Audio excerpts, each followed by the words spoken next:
This next demonstration is to show you a bias bound edge. So bias is fabric that's cut on the diagonal, and you can see here the grain of the fabric running through on a 45-degree angle. This is pre-made bias tape. You can purchase this online or in a fabric store. This is double fold bias tape, so you can see that it's got folds in the center and folds here. This is important to make sure that it can wrap around the edge of your fabric or your project, whatever you're doing. It comes in a variety of different colors.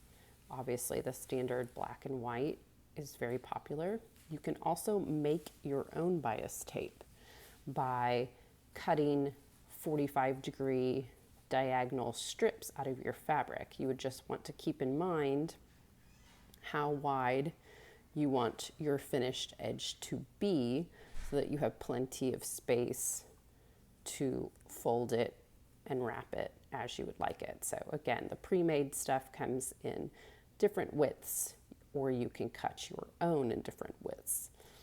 But let me explain how you might apply this to an edge. So this can be a finishing an edge feature inside of a garment.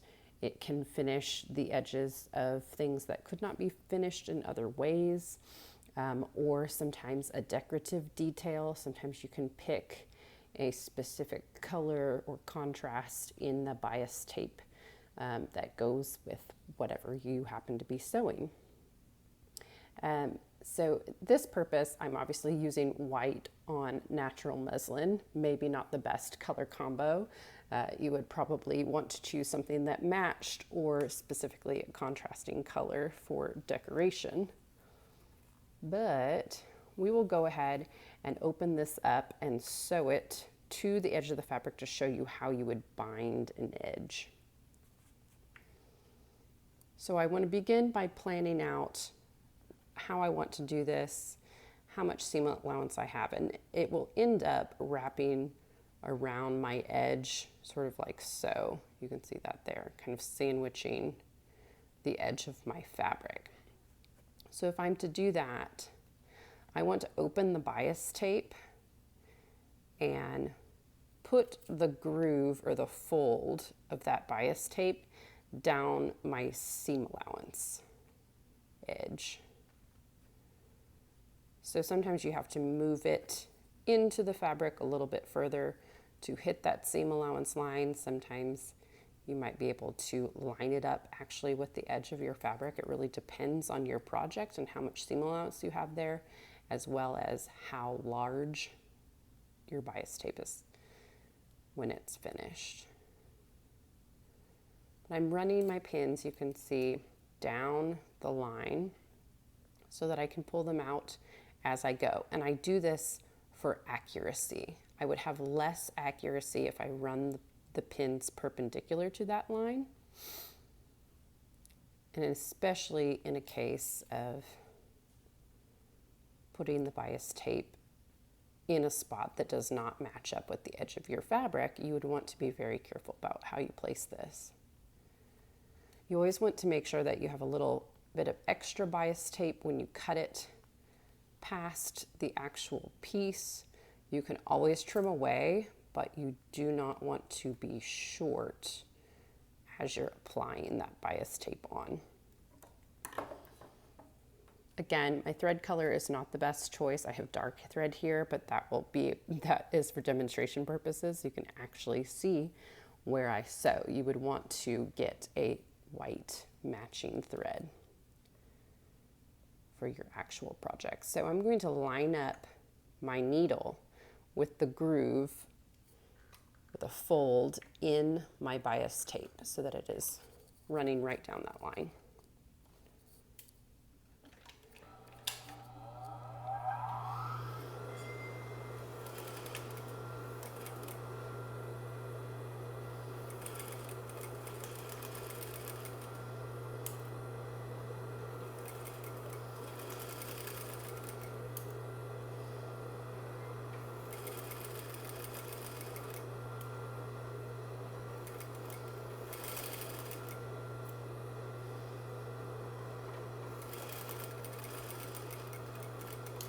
Okay, then I'll sew to my edge, and I'm actually sewing to my fabric edge, not my bias edge, because I'm a little bit long there and I can cut that off later.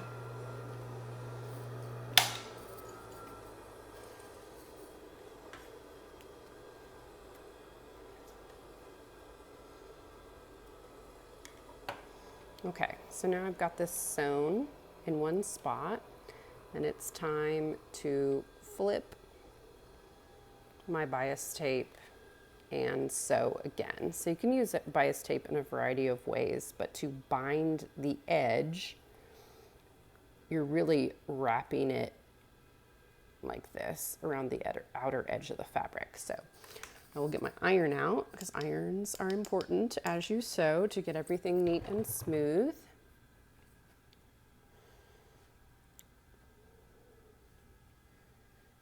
And what I'm going to do when I iron is actually push this fabric up into the bias tape so that the bias tape can then cover the whole thing.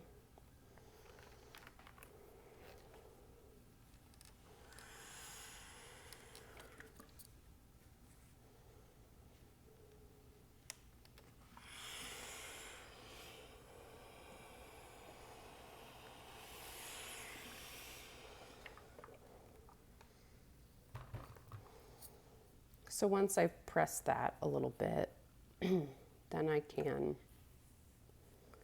wrap my bias tape and get it back into the spot I want it to go.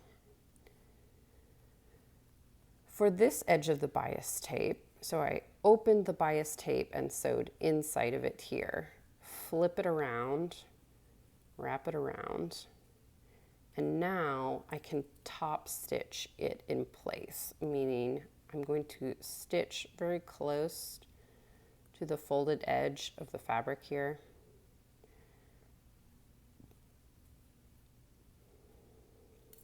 But I'll be stitching through all of the layers of the fabric. You could theoretically also do this by hand. Sometimes hand stitching your bias bound edge is going to come in handy. This is how we often bind off corsets when we make them. And in that case, you may have a bone starting or stopping right at that point. And if you're not careful with the machine as you're trying to bind your edge, you could potentially run into a bone. So that might be a case in which you choose hand stitching as your best option to finish off your binding. But know that it could potentially be done by machine or by hand. I will show you the machine method.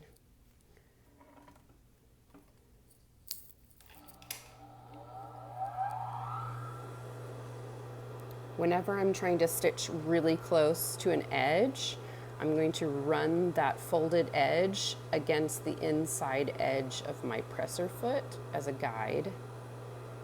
So I'm lining it up so that that fold is running along the inner edge of my presser foot, and that will allow my needle to get very, very close to that edge and not jump off the edge.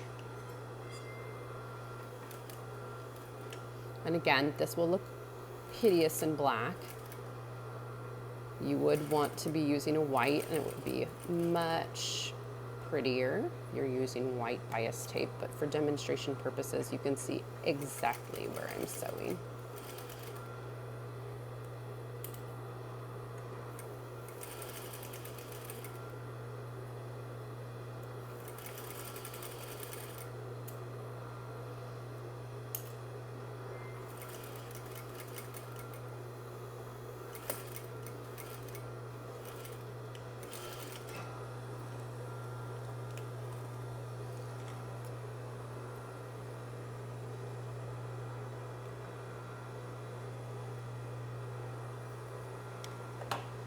And now you can see the top stitching there again. If that were a color that blended with my bias tape, it would be much more attractive.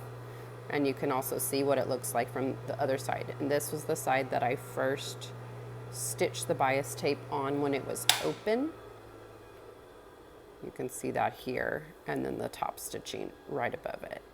And the top stitching can be exposed as long as your stitching is nice and neat and also your colors match. But this is a bias bound edge.